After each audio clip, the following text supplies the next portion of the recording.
പ്രിയപ്പെട്ടവർ, ഈ അടുത്ത് കുറച്ച് കുടുംബങ്ങളുമായിട്ടൊക്കെ ഞാനിങ്ങനെ സംസാരിക്കുമായിരുന്നേ.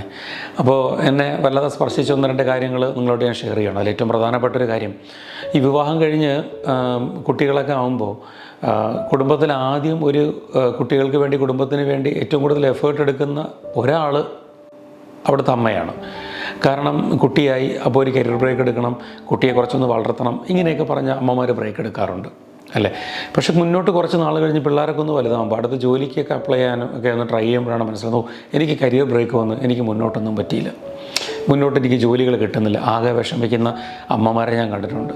രണ്ടാമത് ഇപ്പോൾ വിവാഹമൊക്കെ കഴിഞ്ഞ് ഭർത്താവിൻ്റെ കൂടെ കുറച്ച് നാളുകൾ കഴിയുമ്പോഴാണ് ആലോചിക്കുന്നത്, ഞാൻ ഇത്രയൊക്കെ പഠിച്ച് എനിക്ക് ജോലിയൊന്നും കിട്ടുന്നില്ല, ആകെ ഫ്രസ്ട്രേറ്റഡായി ഡിപ്രസ്ഡായി ഇരിക്കുന്ന ഒത്തിരി അമ്മമാരെ ഞാൻ കണ്ടിട്ടുണ്ട്. പ്രിയപ്പെട്ടവർ, ഞാൻ നിങ്ങളുടെ അടുത്ത് പറയുന്ന ഒറ്റ കാര്യം ഇതാണ്: ഫ്രസ്ട്രേറ്റഡും ഡിപ്രസ്ഡും ഒന്നും ആവണ്ട, സമാധാനമായിട്ടിരിക്കുക. കാരണം നമ്മൾ ഇപ്പോൾ ഒരു കരിയറിലൊരു ബ്രേക്ക് എടുത്തതും നമ്മൾ ഈ ചെയ്തതൊക്കെ നമ്മുടെ കുടുംബത്തിന് വേണ്ടിയിട്ടാണ് അല്ലേ. അപ്പോൾ അതുകൊണ്ട് തന്നെ നമ്മളതിനെക്കുറിച്ച് വറീഡ് ആവണ്ട. മാത്രമല്ല, ഏറ്റവും പ്രധാനപ്പെട്ടൊരു കാര്യം, ഇത്രയൊക്കെ ഞാൻ പഠിച്ചിട്ട് എനിക്ക് ഏണിങ്സ് ഇല്ല, ഞാനിപ്പോഴും എൻ്റെ ഹസ്ബൻഡിൻ്റെ അടുത്ത് പൈസ ചോദിക്കണം എന്നൊക്കെ പറയുന്ന കാര്യങ്ങൾ ഞാൻ കേട്ടിട്ടുണ്ട്. ഒരു പക്ഷേ എന്നെ കേട്ടിരിക്കുന്ന പുരുഷന്മാരുടെ അടുത്ത് ഞാൻ പറയുകയാണ്, ശരിക്കും ഒന്നാലോചിച്ചൊക്കെ അവരെന്തുമാത്രം പഠിച്ചു കഴിഞ്ഞിട്ടും ഒരു കുടുംബത്തിന് വേണ്ടി അവരുടെ ജീവിതം മാറ്റിവെച്ച് നിൽക്കുമ്പോൾ, ഇങ്ങനെ ഒരു മാനസികാവസ്ഥയിലൂടെ കടന്നു പോകുമ്പോൾ നമ്മളാണ് അവരെ സപ്പോർട്ട് ചെയ്യാനുള്ളത്.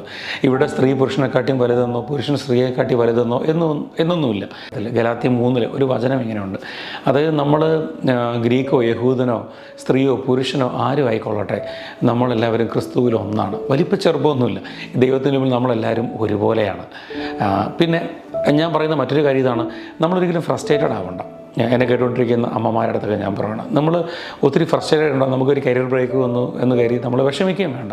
കാരണം നമ്മൾ പഠിച്ചതും ഈ കാര്യങ്ങളൊക്കെ നേടിയതുമൊക്കെ സമൂഹത്തിൻ്റെ മുമ്പിൽ നമ്മൾ നന്മ ചെയ്യാൻ വേണ്ടിയിട്ട് തന്നെയാണ് അല്ലേ, നമ്മൾ ജോലി ചെയ്യാൻ വേണ്ടി തന്നെയാണ്. അപ്പോൾ അതുകൊണ്ട് തന്നെ നമ്മൾ ആ ആസ്പിറേഷനായിട്ട് മുന്നോട്ട് പോകാം. വചനം നമ്മളെ പഠിപ്പിക്കുന്ന എന്താണ്? ജെറമ്യാ 29:11 നമ്മളടുത്ത് പറയുകയാണ്, എനിക്ക് നിന്നെക്കുറിച്ചൊരു പദ്ധതിയുണ്ട്. എന്താണ്? നിൻ്റെ നാശത്തിനുള്ള, നിൻ്റെ ക്ഷേമത്തിനുള്ള പദ്ധതി എന്നല്ലേ. അപ്പോൾ കീപ് ഗോയിങ്, അതായത് നിങ്ങൾ മുന്നോട്ട് പോവുക, ഒന്നിനെക്കുറിച്ചും ഭയപ്പെടേണ്ട, ഫ്രസ്ട്രേറ്റഡ് ആവണ്ട, ഡിപ്രസ്ഡ് ആവണ്ട, അറ്റംപ്റ്റ് ചെയ്തുകൊണ്ടേ ഇരിക്കുക. കർത്താവിന് നിങ്ങളെക്കുറിച്ചൊരു പദ്ധതിയുണ്ട്. ഒരു കാര്യം മാത്രം നമ്മൾ ശ്രദ്ധിച്ചാൽ മതി, എപ്പോഴും കർത്താവിൻ്റെ മുമ്പിൽ നമ്മൾ താഴ്മയോടെ നിൽക്കുക. തക്കതായ സമയത്ത് അവിടെ നമ്മളെ ഉയർത്തിക്കൊള്ളും. ഈശോ നിങ്ങളെ അനുഗ്രഹിക്കട്ടെ.